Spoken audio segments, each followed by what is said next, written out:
Sawadee ka! So, this will be my topic for today. Okay, so, those who are teaching here in Thailand, meron akong, nakikita nyo to SSO. So, ito yung government insurance.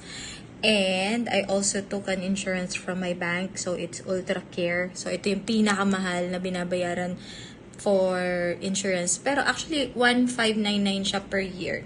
So, di paya. Hello, shout out to Dipaya Insurance. Okay, so I just story time.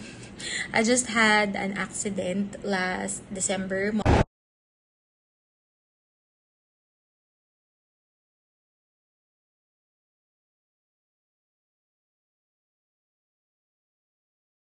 Motorcycle siya, so sumemplang kami, no, hospital ako, karoon ako ng punta kami sa emergency, and so on and so forth.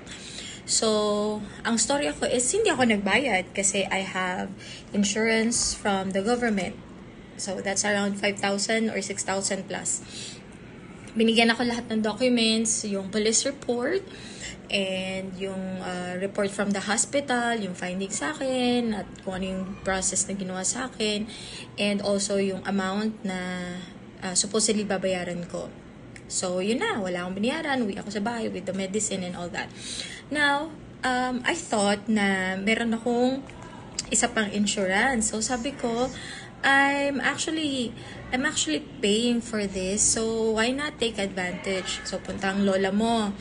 Punta ako sa bangko, and I gave all the documents, the original documents and all that, and I was told by the teller that you have to wait for at least 20 days. So, ang lola may wait. So, check ako ng email, check ako ng chat, what's happening, what's the update, nothing happened, and then after a month, I went back. So, January 12, bumalik ako. When I came back, I was told na, uy, may kulang ka. So, minit ang ulo ko dahil ang haba ng pila sa bangko. Okay? So, it's like around an hour bago pa ako natawag. Sayang yung isang oras, diba? So, yun. Anyway, sige, hintay lang. And then, I was told na kulang na naman. You have to go back to the hospital. So, hindi naman siya biro sa pamasahe kasi malayo yung bangko. Iba din yung hospital. So, balik ako sa hospital.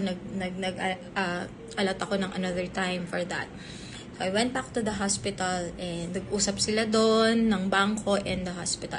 So, okay na. Sabi niya, you can go to the bank. So, I went back to the bank. And then, I was told, So, I was told na kung wala akong binayaran na cash out from myself, ay wala rin ako makukuha sa insurance.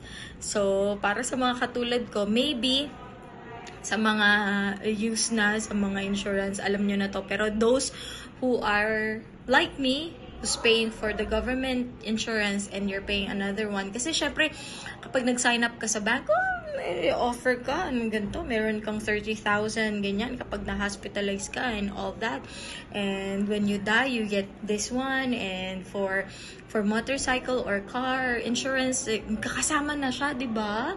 Sounds, interesting. And para talagang maengganyo ka. So, yun nga, you cannot claim from those two insurance at the same time. So, paano lang siya magagamit? Magagamit mo lang siya if, for example, yung insurance mo na primary insurance mo is of course yung government insurance. Kapag ka hindi na kaya ng government insurance, halimbawa mas malaki pa dun yung nagastos mo, saka pa lang papasok si secondary insurance, which is yung sa akin, yung Ultra Care. So, okay? Yun po. Napahiya lang ako, naggastos ako ng pamasahe, ng taxi, going back and forth, at hindi siya in-explain mismo sa bangko. So, I'm hoping Dipaya, and to those who are in the bank, if you're offering those insurance, please lay down yung mga yung mga policies, because unang-una, aminin natin sa hindi, we're not reading the policies. And talaga nila yun i-explain. Kasi hindi man lang ako tinanong, they already have insurance, so this is what's gonna happen and all that. So at least, now we know na if you already have an insurance, yung unang insurance mo, primary insurance, yun muna unang gagamitin mo. And kung hindi siya covered, saka papasok yung pangalawang insurance. At kung meron ka pa pangatlo at pang-apat, o diba, yaman mo, dami mong insurance. Char. Okay, so that's it for today. And sawadee ka, mga teachers in Thailand. Chayo!